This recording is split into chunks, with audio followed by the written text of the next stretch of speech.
Afternoon guys, ang video na to ay kung paano i-debone yung manok dito sa Japan na pwede nyong gawin sa trade sa Pilipinas.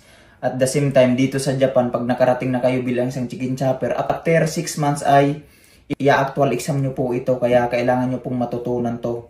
Dahil ito po yung magbibigay sa inyo ng kontrata, kaya kailangan nyo pong matutunan to. Advantage nyo na pagkarating nyo dito sa Japan ay may alam na kayo kung paano i-actual exam yung manok dito sa Japan after 6 months ng pagtatrabaho nyo dito. So ayun, tara, simulan na natin. Marami kasing nabibilisan doon sa reels natin, kaya imamano-mano ulit natin para mas masundan nyo.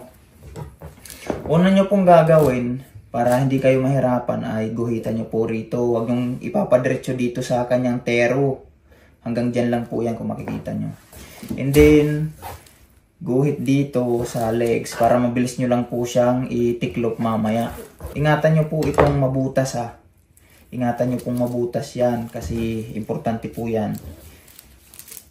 So ayan, ganyan lang po yung itsura niya. And then guhitan nyo na rin po dito para maghiwalay talaga yung breast mamaya pag hinila nyo.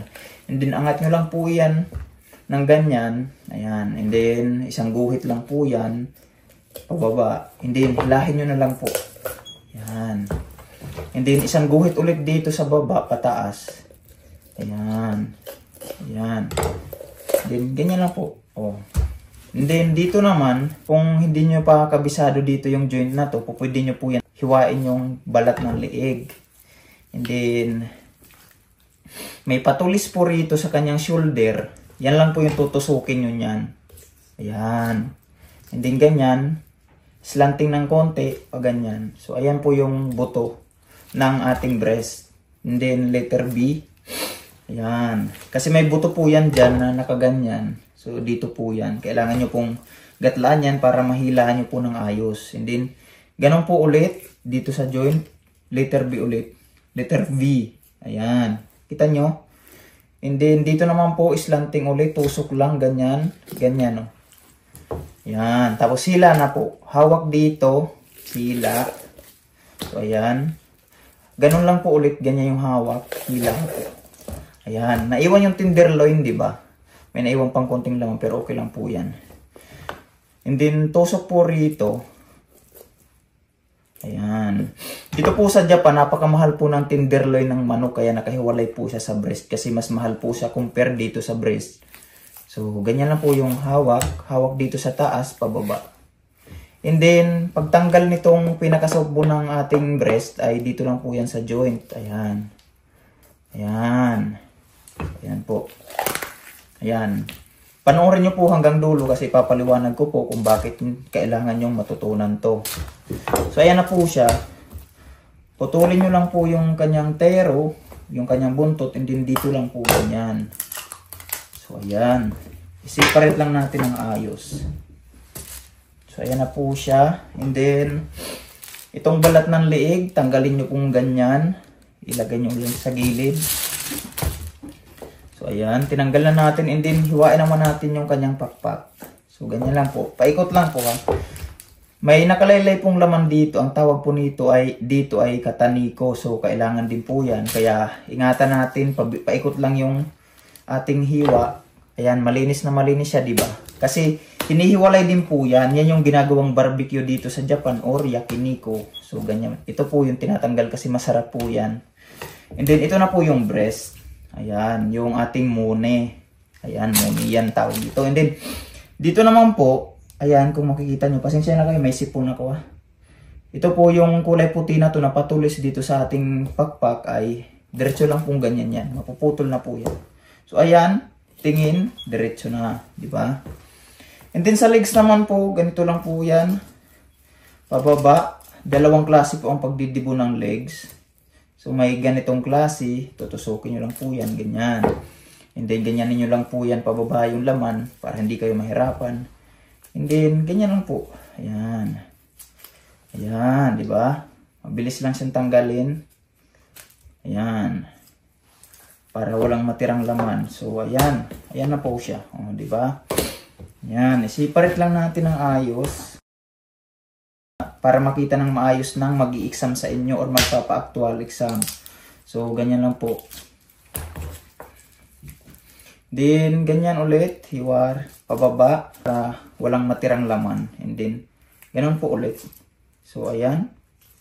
So, ganyan lang po, walang matitirang laman yan. Hindi putulin nyo po yung kanyang pinakal-tuhod. So, i-display nyo ng maayos sa magpapa-actual exam sa inyo. So, ayan na po. Ganyan lang po siya i-debone. So, ayan. Kung nakikita nyo, napakaayos.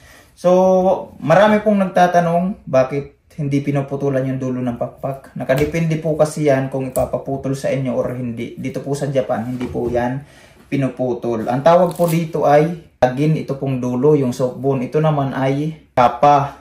Ito yagin, ito kapa. Pag tinanggal po natin yan. Yan. Ang tawag po ditong soft bone ay yagin, ito kapa. And then dito sa liig, tanggalin natin yung laman ng liig.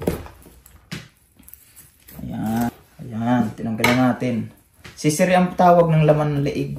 And then, itong buto ng liig ay ito po yung uwigara. And then yung pinagtanggalan natin ng legs, ito yung thigh back, tawag sa Pilipinas. Dito naman po ay sitagara. And then, yun. Ito namang buto ay kabuni. So, ang tawag po niya na ikabuni. Tapos, pag tinanggal po natin yung pinakasobon dito sa legs, ayan. Ang tawag po nito ay saranangkotso or nangkotso. And then, tibasaki, tibamoto, momoniko. So, ayan. Pag buo pa yung legs, ang tawag dyan ay ashi. Bakit po kailangan matutunan nyo po ito? Pagdating naman dito sa Japan ay tuturuan naman po kayo niyan ng mga senpai nyo. Pero advantage po na may alam na kayo before kayo dumating dito sa Japan kasi hindi po kayo matututukan ng mga senpai nyo sa pagtuturo lang ng ganitong cut kasi napaka-busy po niyan. Free time lang po kayo matuturuan ng senpai nyo. Kaya kailangan nyo din pong matutunan before kayo pumunta dito sa Japan bilang isang chicken chopper. Kaya napaka-importante po na at least may alam kayo before kayo pumunta dito para may idea na kayo kung paano ikakat yung manok sa actual exam. Napakalaking tulong po nito. Tulong po siguro yung gumagawa ng tutorial na ganito. Kasi ganito po yung gagawin nyo bago kayo mag-sign ng kontrata.